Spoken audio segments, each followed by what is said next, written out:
আজকে সারাদিন বৃষ্টি সকাল থেকে, আর বৃষ্টির দিনে যদি আজকে এই মেনুটা না হয় তাহলে ঠাকুরের পাপ দেবে, নাহলে জমবে না। না জমবেও না, ঠাকুরের পাপও দেবে। আশা করি আজকে 90% বাড়িতে আজকে এই মেনু। আমাদের বেশিরভাগ রাত্রিটি হয় খিচুড়ি, আজকে করলাম বৃষ্টি দেখে দিনে খিচুড়িটা কিসের, এমনি চালের করেছো? সেদ্ধ চালের। আজকে প্রোটিনটা খুব করি নাড়ো না, হয়ে যাচ্ছে না, অনেক হয়েছে তো ইয়ে হয়ে গেছে। অনেক কিছু দিয়েছি, অনেকক্ষণ আগে করেছি। হ্যাঁ জমে গেছে একদম, শঙ্খ খেয়ে গেছে।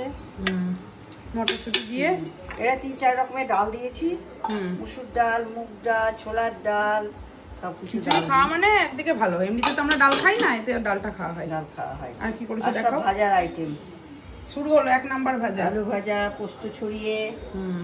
2 নাম্বার ভাজা, 2 নম্বর এই ভাজা দিয়ে ভালো লাগে।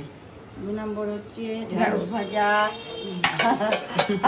3 নম্বর হচ্ছে পটল ভাজা। আজকে শর্টে ছেড়েছি দেখো, একটা কড়াইয়ের তেলে সব ভেজেছি। হ্যাঁ, আর আছে এইটা হচ্ছে পাঁপড় ভাজা। পাঁপড় এটা শেষ মুহূর্তে আনা হলো। আর এখন বলছে ডিম ভাজা খাবো, আমি বলছি খেতে হবে না, আজকে এদিকে চালা, জানি না কি হবে। না না ডিম খাবো না বলেছি। তুই খাবি না, ওর নাতনি তো খাবে। হ্যাঁ, আর এই হচ্ছে চাটনি। চাটনি কি দিয়ে করেছো? টমেটো সব রকম দিয়ে না? টমেটো সব দিয়েছি, কাজু। টমেটো দিয়েছো তো আজকে? হ্যাঁ টমেটো দিয়ে, টমেটো কাজু কিশমিশ দিয়ে করেছো। আর লেবু নামাবার আগে। না না লেবু। তাহলে কেমন তোমরা জানিও মেনুটা কেমন, আর কাদের কাদের বাড়িতে আজকে খিচুড়ি, তো বললাম আজকে 90% বাড়িতে খিচুড়ি হবে। হ্যাঁ সব বাড়িতেই হবে। হ্যাঁ চলো দেখিয়ে দিলাম লাঞ্চে মেনু, আশা করি তোমাদের পছন্দ হবে।